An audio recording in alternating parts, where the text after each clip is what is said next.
I'll keep the introduction short. My name is Matt, and was an avid fan of urban exploration. If you've never heard of it, the short explanation is this. In any city or town, there are multitudes of abandoned, hidden places that most people don't even know exist. Old, unused railway stations, miles and miles of tunnels, hell, even whole reservoirs of water. Urban exploration is the practice of finding and exploring such places. I got into it when I was 17, and ever since then, I've been hooked. Good thing too, seeing as I'll be spending my entire life in the underbelly of this city, hunted by an uncaring government that probably wants me dead to ensure my silence. The man who went through this horror with me, who I know only as Rodriguez, sits next to me. He too will spend the rest of his life hidden away, a mute observer and confidant as I write these words. I don't hope to forget what I've seen. That'll never happen. The best I can hope is that after reading this, you too will see the truth one day. So, here it goes. The day it began, I left my house in the morning, full of excitement. I'd received a tip from a fellow urban explorer about some sort of old abandoned complex deep beneath our city. She'd sounded so ecstatic about her find, which I could hardly believe. She was an explorer far more experienced than me. This place really had to be quite something to get her this worked up. She told me that it looked like some kind of semi-military installation, abandoned for God knows how long. Perhaps a World War II-era resistance hideout, she theorized, as if I'd need more reason to see the place. I had my usual gear with me, a flashlight, a coil of rope, a first aid kit. I wasn't expecting any trouble, but it pays off to be ready. Exiting the surface through an innocuous-looking rusted door, I walked, climbed, and, in places, crawled for an hour through a series of ducts, chutes, and cable-strewn passageways. It was clear that this was not the correct entrance to wherever I was going, but rather an ad hoc infiltration route. Already, I was captivated. Finally, I dropped down from the grimy air duct, lifted my light, and looked around in wonder. My friend hadn't been exaggerating. This place was an urban explorer's dream. I was in a large circular room with 4 exits, apparently a crossroads of some sort. Narrow passageways led off in every direction of the campus, all but one sloping upwards. The last led steeply downward.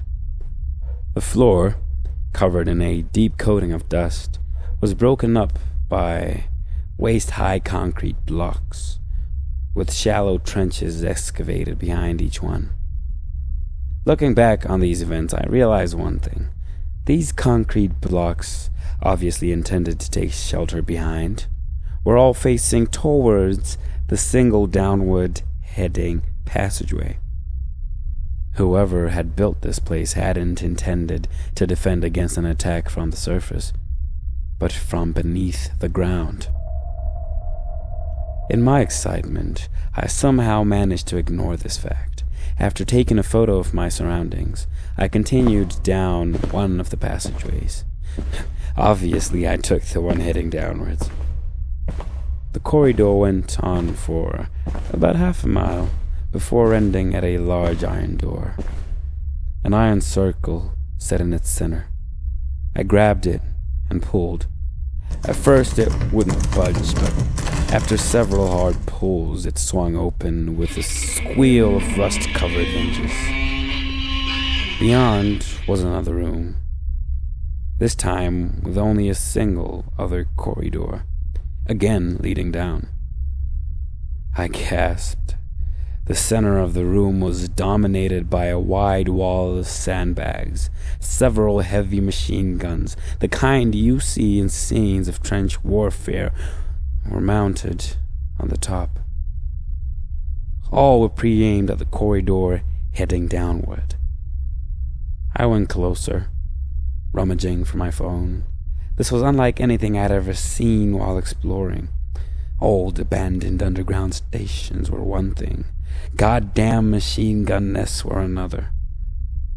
As I approached, I frowned in confusion.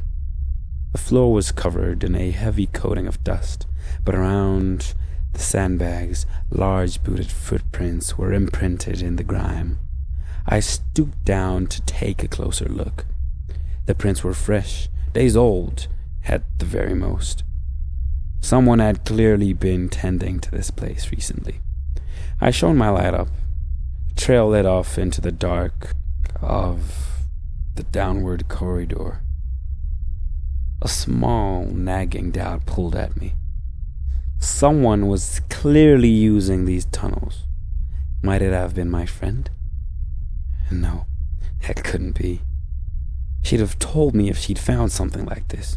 Besides, if these were her tracks, they'd have come from the surface.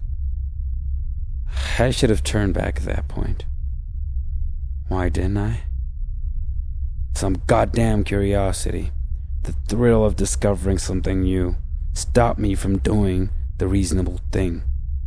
I stayed where I was like an idiot, staring at my strange find.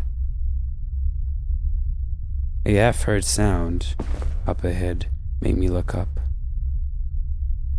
I got a split-second glance of movement. A dark figure moving at the corridor entrance before all hell broke loose. A bright, blinding flash of light turned my vision into white fire.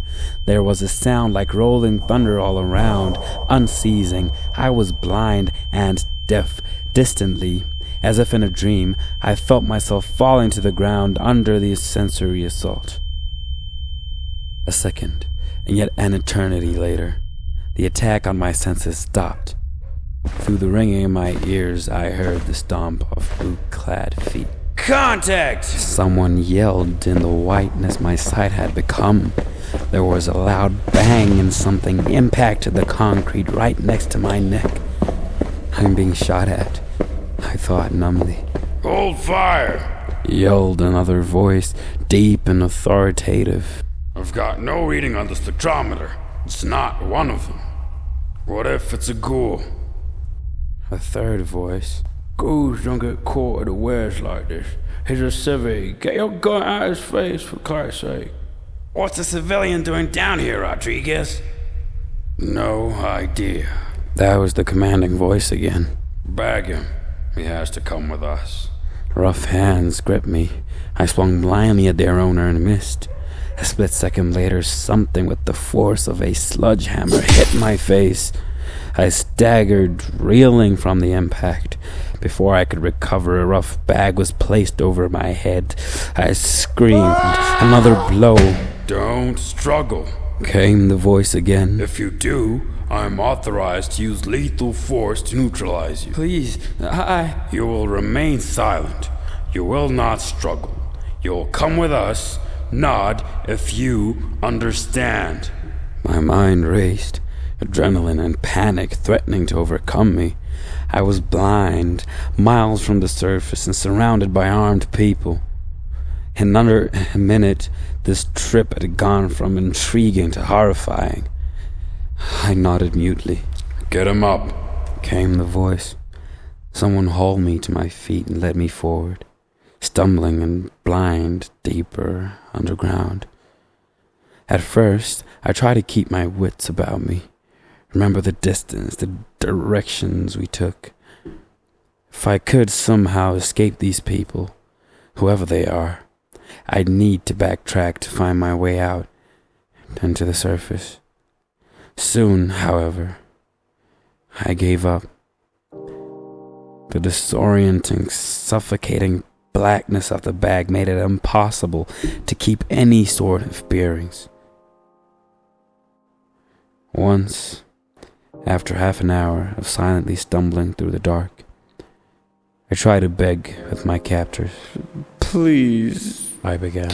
"I don't know anything. I didn't get further. A hand clasped over my mouth, almost suffocating me with the heavy fabric. You will remain silent at all times. This is for the safety of both you and my men. If you endanger us one more time, I will be forced to neutralize the threat you pose." I shut up very quickly after that. Another unknown span of time passed. I didn't know how far or how long we'd been traveling, when suddenly a loud electronic beeping broke the trudging silence. I heard one of my captors curse under their breath. "Shit, I've got a reading. 100 meters ahead and closing." There was a quiet clack of unholstered weaponry. A hand pressed down on my back, forcing me to lie flat on the ground. I felt someone's hot breath next to my ear. "Whatever you do, remain absolutely silent." That was the voice of the man they'd called Rodriguez. "Don't move. Breathe quietly unless you want to be found. And trust me, you don't want to be found." The beeping got more insistent, higher pitched. 50 meters, someone said. "Lights out, sound down." The beeping stopped. No, I could still hear it, but muffled, incredibly quiet, echoing from an earpiece. It was growing faster and more insistent. "Breathe quietly unless you want to be found." The shadow inhale-exhale of my captors and the blood pounding in my ears suddenly seemed as loud as a thunderstorm. For a few terror-filled seconds, there was absolute silence. And then, dead ahead! The air exploded with the sound of gunfire. There was an unceasing hammering as my captors emptied their clips, ran dry, reloaded, and fired again. Strobing light flashed through my hood. The stench of gunpowder choked my throat. I almost screamed. The fire died off as quickly as it had begun. There was a click. Someone slotted a new magazine into their rifle. "Movement negative. Spectrometer, no readings.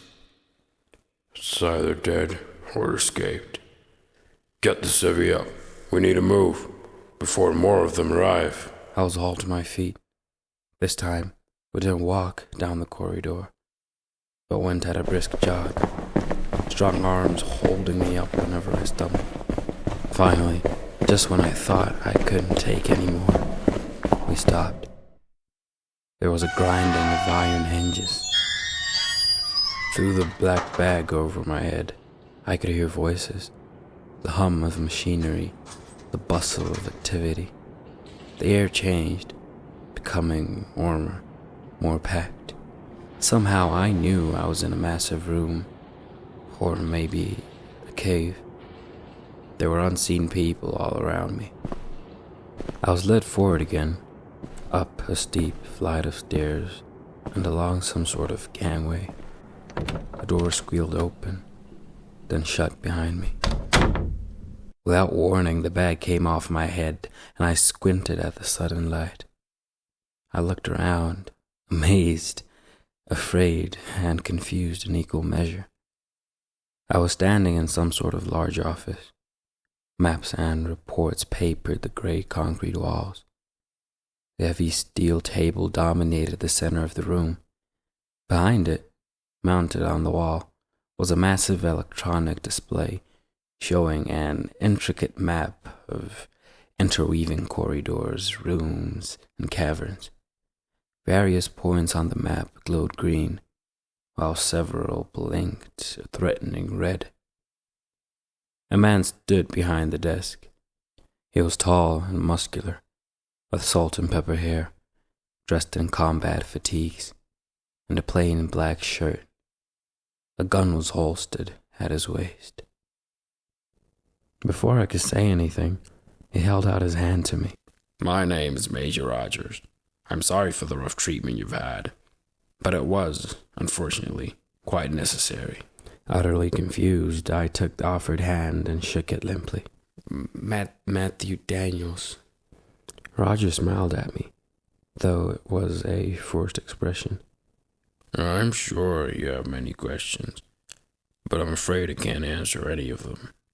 In fact, you'd do best to forget everything you've seen and heard here. Please take time to collect your thoughts, Roger said. There are certain matters we must discuss, and it's best you have your wits about you before we begin. I swallowed 1,000 questions I was thinking of, forcing my racing mind to stop and assess. What is this place? I asked finally. That's classified. Roger sighed. I'm afraid you're going to have to stay here for a while, possibly even a few days. I don't have the authority to make the call of what to do about you. We've notified the command of your presence, and someone with higher clearance will be on their way shortly. My guess, you'll sign enough NDAs to bury yourself under. Then you'll be given a new identity and relocated to somewhere where no one knows you are. My head swam. This was insane. This couldn't be real. This was... You can't do this, I whispered incredulously. I have rights. There's no way. I'm afraid none of that matters down here. Not in this war. I leapt to my feet, the chair crashing down behind me. You son of a bitch! You let me go right now! The door opened behind us. A grim-faced woman, a pistol gripped in her hand, peered inside. My heart sank. Is everything all right, sir? Yes, Corporal, Roger said calmly. Leave us, please. The woman glanced at me, then shrugged and closed the door again. I collapsed in my chair, defeated. I understand this is hard to come to terms with. I'll have my soldiers escort you to your temporary quarters, where you can gather your thoughts.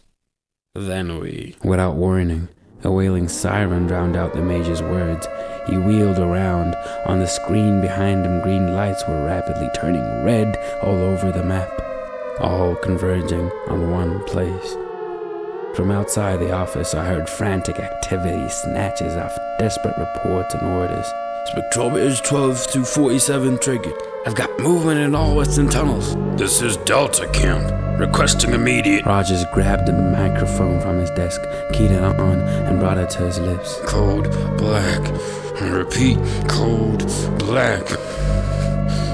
The perimeter's breached. They're coming.